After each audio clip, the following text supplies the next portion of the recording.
ఒక government లైబ్రేరియన్ను, government లైబ్రరీలో 30 సంవత్సరాలు పనిచేశాడు. లోపల నుంచి ఆ ప్రేరణ, లోపల నుంచి అతను సేవ, డ్యూటీ కూడా కాదు, ఒక పూజ భావంతో ప్రతి నెల వచ్చే జీతం ఒక అనాథాశ్రమానికి ఇచ్చేవాడంట. ఒక నెలంతా అనాథాశ్రమంలో బతికేవాడంట. అక్కడే పడుకునేవాడంట. ఒక చెప్పులు, హవాయి చెప్పులు, ఒక పంచ, ఒక షర్ట్ మాత్రమే అతనికి ఉండేది. He use to teach the అనాథ బిడ్డస్. ఇంకొక నెల జీతం వస్తే నవంబర్ నెలలో అది ఇంకొక ఆశ్రమానికి ఇచ్చి ఫుల్ మంత్ అక్కడ ఉండేవాడంట. అలాగ 30 సంవత్సరాలు చేశాడంటండి మహాత్ముడు. 30 years చేశాడు. ప్రతి నెల అతని సాక్రిఫైస్ ఇదే దేశానికి. రిటైర్ అయిపోయాడు, పెన్షన్ వచ్చింది. ఆ పెన్షన్ కూడా ఇంకొక 2 అనాథాశ్రమాలకి విరాళం ఇచ్చేశాడు. అక్కడే జీవిస్తున్నాడు. ఇప్పుడు అక్కడే తింటున్నాడు. అనాథ బిడ్డలకి మ్యాథమెటిక్స్ అని నేర్పిస్తున్నాడు.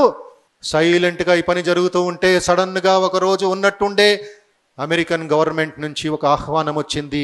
We want you to come to New York for a very, very special award by CNN channel called Real Heroes of the World అని పిలిపించి న్యూయార్క్కి 30 సంవత్సరాలు ఈ పని చేశాడు కాబట్టి, పని కాదు సేవ చేశాడు కాబట్టి అమెరికన్ ప్రభుత్వం అతనికి 30 కోట్ల రూపాయలు అవార్డు ఇచ్చిందంట.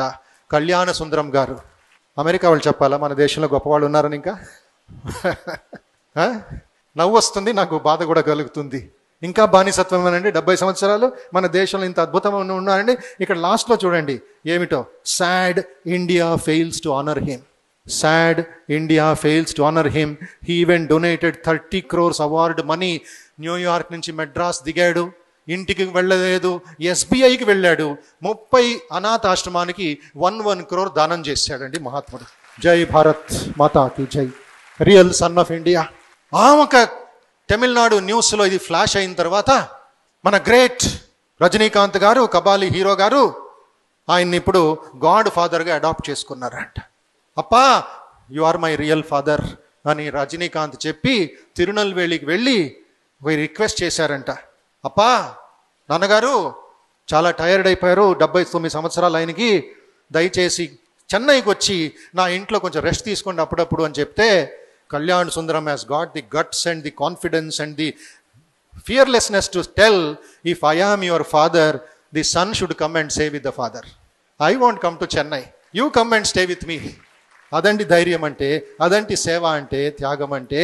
అప్పుడు ఆయన మాటని మన్నించి ప్రతీ నెల రజనీకాంత్ తిరునల్వేలికి సైలెంట్గా చెప్పకుండా వెళ్ళి అక్కడ అనాథ బిడ్డలకి కొంచెం పాటలు మాటలు కొంచెం యాక్టింగ్ నేర్పించి మళ్ళీ మండే మార్నింగ్ సైలెంట్గా వచ్చేస్తాడంట. That is how he is repaying the gratitude to his father.